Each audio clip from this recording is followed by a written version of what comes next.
Go Cougs! Pandemonium on the Palouse. I have 75,000 people coming to town this week. Coug Nation finally got the call they've been waiting for. ESPN's College Game Day is in Pullman as the Cougs take on the Ducks. This is the biggest thing to happen in Pullman. Definitely a madhouse, and I expect a victory. It's been a long time coming. After 15 years of waving the flag at universities across the country, it's going to be a sight to see. Old Crimson finally gets to stay home. Q6 Game Day starts right now. Wow, holy smokes, if that doesn't get you up, I don't know what will. Sam Adams, Stephanie Vigil, and Old Crimson is here. This is the so flag happy to have you here. that got Game Day to this area, to Pullman for this game. This is something special. First off, introduce yourselves and tell us how excited you are for this. My name is Andrew. I'm from Spokane and speechless. Wow. Yeah. I It bet. even says here, it's got the Minuteman here. Yeah, the Minuteman. Yeah. Your own special one. I was the guy that used to fly out last minute and go down to South or wherever. Yeah. And we've got Greg here too, and I love this press credential. #2 all-time leading waiver. Yes, my name's Greg Trinkle. I was a graduate here in '93. I live in Atlanta now, so I do get a lot of opportunities with ESPN Game Day. And It's a hard job, but somebody's got to do it, right? it's a labor of love. And you're not, and I understand here what's been told to ESPN Game Day, even though that now the flag's job is done, the mission continues. Even after Game Day is done here in Pullman for the first time, the flag will continue to go around the country. Yeah, Absolutely. Absolutely. I got an experience when I was in Nashville with a bunch of Seahawks fans that were also Cougar fans, and they'd sit there and told me 6 a.m. they get up and see if the Game Day flag's there. It's worth it every Isn't time that I do great? it. I mean, even people who are not Cougs fans are looking for the flag. That's an incredible thing. Now, I see that it's in memory of. Who is it dedicated to? Who's it? This flag, the Old Crimson, is Tyler Helinski. That's yes. awesome. Thank you. And guys, well done. I know that there have been some close calls over the last 15 years, but because of you and what Old Crimson stands for, Game Day, I know talking to the Game Day staff, the producers, the on-air talent, they said that factored in 15 years this year, 15 years in a row without missing work, basically. He's been a huge part of this. Did you get a chance to talk to the anchors from Game Day? Not yet. No. Oh, they will. Yeah. Oh, I was just thinking, they should really roll out the red carpet or the crimson carpet for you. Yeah. That's awesome. Tell us about the Freeman flag. Well, the Freeman flag, we're going to be waving that tomorrow. We'll see that. Everybody will see it pop up, and that's just in honor of the Freeman strong. Yeah, Freeman strong. We're going to keep that waving. So It's wonderful. You guys have done an amazing job. I mean, you're legends. You're legends, not just in your own mind, but you're truly legends here. Well, the in legend Cougar is the Nation. guy that's holding the flag. Yes, that's the legend. Well, you have to introduce everybody that you've come with. Yeah. I just would like to say, as a sportscaster, I thought I had the coolest job in the world. I want to be you guys when I grow up someday. So thanks very much. Appreciate you stopping by. And we were going to see Old Crimson again tomorrow, right? Absolutely. Oh, absolutely. Good. Yeah, come by. Come by and wave it. Yeah, Yep. please. Fly it proudly. Yep. All right, guys. Thanks so much for all your hard work. And Thank you for having everyone's us. going to be thanking you. You did a wonderful job. Thank you. It's finally here. Most popular people in town. Isn't that cool? Well, I know a lot of folks who are in town. They love their RV lots. A lot of people like to go by and, check out the RVs, say hello to everybody. And Joe McHale's out over there kind of tailgating, RV gating right now. Joe? Well, Steph, I can barely hear you. I'll tell you that. I don't know what I've gotten myself into. I tell you what I'm seeing, but let me show you. Let's hear it, everyone.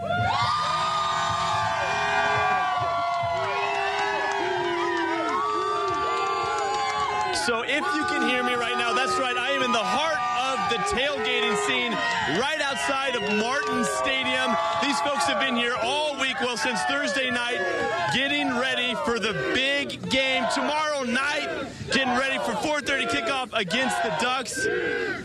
We got bonfires, cornhole, big screen TVs, good food tomorrow morning. You can bet on that. And I'm going to bring in Eric right now. Eric, thanks for joining us. You have been here for how long? Been here 15 years. 15 years. What are some of the greatest memories of being down here outside of Martin? Beating the Washington Huskies in the Apple Cup on an overtime field goal. One of the best memories of my life. My dad just beat cancer at that time.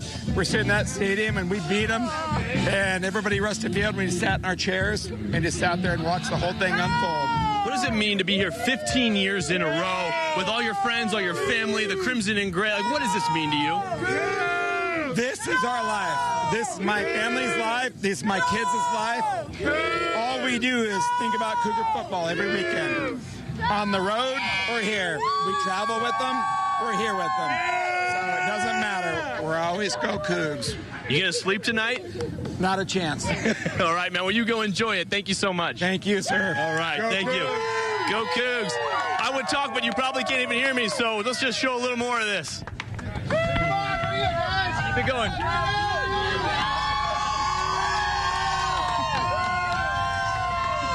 Oh, that is awesome. Joe McHale, roving reporter at large, having a good time. You never know who you're going to catch up with here on game day weekend as ESPN College Game Day comes to the campus of Washington State for the first time ever. 15 years in a row, they've been waving the flag. Amazing. Now, to think about that, 15 years the flag has been waved.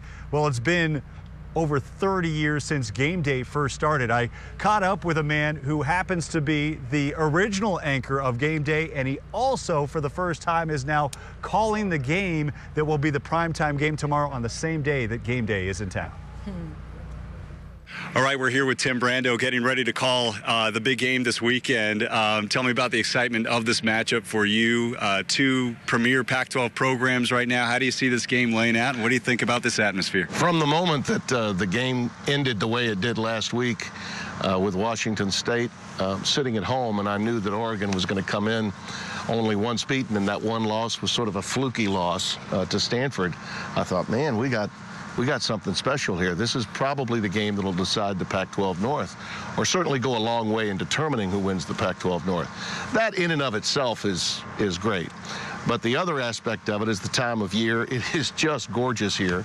And for me, to some extent, if you're old enough to remember, it's a little bit like my career gone full circle, because in the 5 years I've been at Fox, I've not done a game that was big enough for my old employer to send their game day crew here, because I was the first host of College Game Day 31 years ago. 87, which was the year that I moved away from local television and up to Bristol, I had no idea that one of the things they had in mind was starting this pregame show called College Game Day. And Beano Cook was already in place, and he was a legend. He had been working with Jim Lampley on ABC on their college scoreboard shows. And we auditioned this young, energetic ex-coach named Lee Corso, who had bounced around with Northern Illinois and Indiana and Louisville as a college coach and was over in the USFL. And so it was Beano, Corso, and me, and that lasted a couple of years. And then the whole time I was there, I wanted to go out and do games, and ultimately I did. I moved out in '89, and even Chris Fowler wasn't even ready to host yet. Bob Carpenter replaced me. So Chris is actually the third host, and Reese the fourth of Game Day, if you're keeping track. Right. But it was a great time, and my association with the sport and sort of the launching point for my career in a lot of ways was that. I was too young to really appreciate it at the time, but I do now, without question. Well, you've got a good one here. Can't wait to watch it on Fox tomorrow, 4:30 Pacific.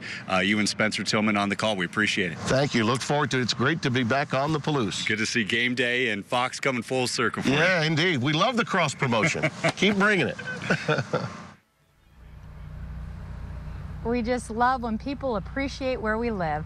All right, we're going to check in with Blake right now. And I have to tell you, talk about appreciating where he lives. He just kept saying the whole time, I love it here. I get a great feeling. This just feels so good. So it does feel good, and it's a great night, Blake. I had to give you the tour of Pullman. I mean, every time you come here, it's like coming back home. That's what all the Cougs say. And finally, we get Old Crimson back home. There's going to be thousands of people down at the game day set, starting as early as midnight tonight, lining up to get ready for that game day coverage. And a lot of folks wondering wondering what the weather is going to be like when they're going to be outside for 8 hours tonight and early tomorrow morning. Well, it's looking pretty good. Take a look. It is going to be clear skies, no threat of rain. The winds are going to be calm. The only thing that might be a little bit of a hindrance, the temperature is going to get a little chilly, upper 30s, low 40s, maybe right before sunrise tomorrow. Once the sun does come up just after 7:15 in the morning, things are going to be warming up fairly quickly after that point. So looking good there. As far as the game itself, obviously that's later in the afternoon. It's going to be well warmed up by that point. Kickoff at 4:30 in the afternoon. We're looking at temperatures in the upper 60s. Absolutely perfect weather here for the football game, and then cooling off fairly quickly after halftime once the sun sets. But when the game kicks off, it is going to be absolutely perfect. Now, again, there are a lot of things, other things going on in town this weekend. Besides game day, there's going to be 10 to 20,000 people down at the game day show itself. A lot of those folks going to want to know where they can get some food, where they can get some coffee once the show is wrapped up and over. Well, they're going to have plenty of opportunities to do just that. The Compton Union Building going to be opening up at 4 o'clock in the morning for anyone heading down to game day. The Bookie Cafe will have coffee there between 4 and 6 o'clock in the morning. Then food service inside the Compton Union Building starting at 5 o'clock in the morning. Also, all of the bars on College Hill, the Coug, Valhalla, Stubblefields, all opening up at 6 o'clock in the morning. I'm hearing they're going to be serving coffee as well. And Einstein Brothers Bagels in Global Scholars Hall down by the soccer fields opening up at 7 o'clock in the morning. So once you get done rooting on Old Crimson, you can head over there and grab some breakfast. Also, if you don't have a ticket to watch the actual football game, lots of folks coming down and just going to the game day part of this, don't have a ticket to the game, Beasley Coliseum will be the place to be for you. 3:30 in the afternoon, the doors open there. They are not serving concessions, but they say you can bring your own food and drink, just no alcohol into Beasley Coliseum. If you have a ticket into the game, one of the lucky ones, then the gates open at 2:30 in the afternoon. And if you're making it a weekend here in Pullman, lots of other sporting events to take in. Here in just about an hour and a half, the volleyball team playing against USC in the Bowler Sports Complex. That's at 8 o'clock. Then on Saturday, tomorrow, between game day and the game, the basketball team holding an open shoot-around. You can come check out Ernie Kent's latest squad. Then on Sunday, you've got volleyball again. They're taking on UCLA, or an exhibition baseball game, the Cougs taking on Gonzaga. So lots to do, and I tell you what, guys, the weather could not be more perfect for this, one of the biggest football weekends ever to hit Pullman. The weather going to be perfect. Thank you, Blake. And you know what? How about this? Public Works Director Kevin Gardis and the Pullman Public Works Department planning for a massive flood of people this weekend. And with those people, of course, the waste that comes with it. They say that the sewer system and treatment plant all ready for the mass amounts of people expected to be both here in Pullman and Moscow. But there's quite a bit that goes into that preparation. We will probably see flows come up when the game starts, before the game, and potentially after. But we get a lot of flow variations at the plant because we're a college town, and we get people that come here and stay for the semester, go home in the summer, and then our flows go down and then come right back up again in the fall. All right, so they're ready, of course. Now, there is one caveat. As long as they say, and they're joking about this, I hope, as long as every toilet in town isn't flushed at the same exact time, we'll have no problem taking care of what they need. He says also there's no reason to hold it. So go ahead, be free, Pullman. All right, and while most are still looking for a place to crash after the game, well, the Pullman Police Department, of course, they're gearing up for a long night ahead of them. And Sergeant Jake Opkennorth says that he's been dealing with busy game days for at least 15 years, and the department itself is a vet at this stuff. So out of the 16 patrol cars Pullman PD has, there are 12 officers who he says are prepared for the post-game activities. Luckily, this year it's been pretty good. We haven't had a lot of problems after games, and so although it's something that we're expecting and we're ready for it, hopefully everything will go well and everybody will be having fun and being responsible at the same time. All right. Well, yeah, just have a great time. Be safe. Don't go get out of your head, you know, and just enjoy yourself. Pace yourself, I think, is the most important thing. Game day comes very early tomorrow at 6 a.m. I am remembering we are on a college campus, so go slow. Take it nice and easy. Well, we'll go slow. We'll take it nice and easy. The two offenses are not. When we come back here on this game day pregame preview show the day before the game, we'll break down that matchup. Two elite quarterbacks going head-to-head. All right, stay with us. We hope you're enjoying this as much as we are. We're live on the Palouse, and we're loving it. We'll be right back.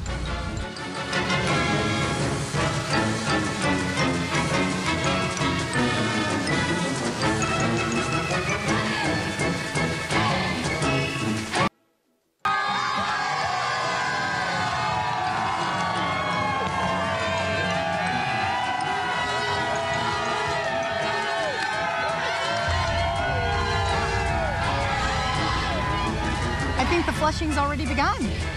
My goodness, right? It better. Not at the same time. We're going to be okay, right? Though.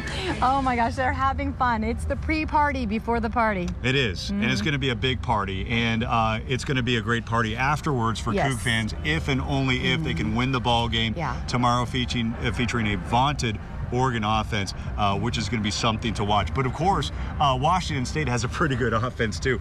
We talked to both coaching staffs, both teams, earlier this week, both here in Pullman and in Eugene, to get their thoughts on the matchup. At quarterback, Gardner Minshew. This offense for Washington State leads the country in pass attempts per game, 54 passes per game. Justin Herbert, he's pretty good too under center. Here's both teams talking about that quarterback matchup.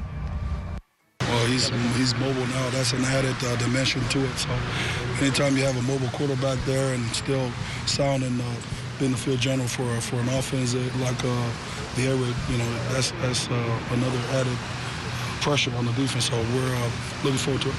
He manages the offense, does a good job managing the offense, stealing the ball off. They run it a lot, and then, you know, and he's kind of deceptive. And so, yeah, really just runs the unit well, I think. All right, so you can see mutual respect for both programs. Boy, Minshew mania, the mustache is just literally I thought about it. I was growing on listening to you, and it just happened. I'm not shaving this thing until they get the W. All right, there we go. So Justin Herbert, by the way, I mean, he's looking like the #1 quarterback prospect going into the NFL draft. He is that good. Of course, Minshew mania taking over Pullman as well. Oh, absolutely. It's all on our side right now, all that energy. So you wear the mustache well, by the way. You like it? I love it. Thank you. Thank you. I dyed it. All right, we're going to take a quick break, and we'll be back, but don't go away. We're live from Pullman and having a lot of fun.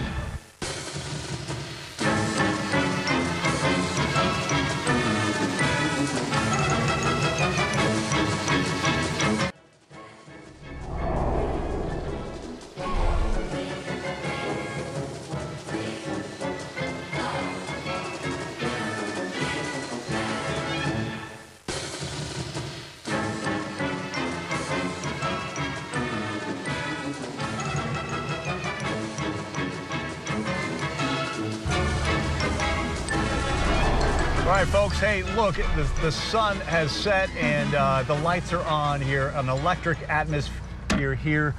The day before game day, folks, Steph's got her Minshew mustache. She's got a football. I play Powder Puff. Yeah. And Blake, you're a Coug alum. This is a big day for Cougs everywhere. Big day for Cougs everywhere. And the Old Crimson guys talked about it. People coming together to get that flag to wave, and now everyone coming together to celebrate the moment back here in Pullman. It's gonna be come awesome. full circle. Yeah. I think it's only fitting that maybe we have Minshew throw a touchdown pass to Mr. Jensen. I'm Tay Martin. All right, here we go. Ready? He's out. All right. Here we Come go. on, Here we deep. go. Am I throwing? You're throwing? All right, here we go. Get it. There we go. That's a good sign for tomorrow, folks. Hey, our game day coverage starts the moment game day finishes going live here in Pullman, 9 a.m. Pacific. 9 a.m.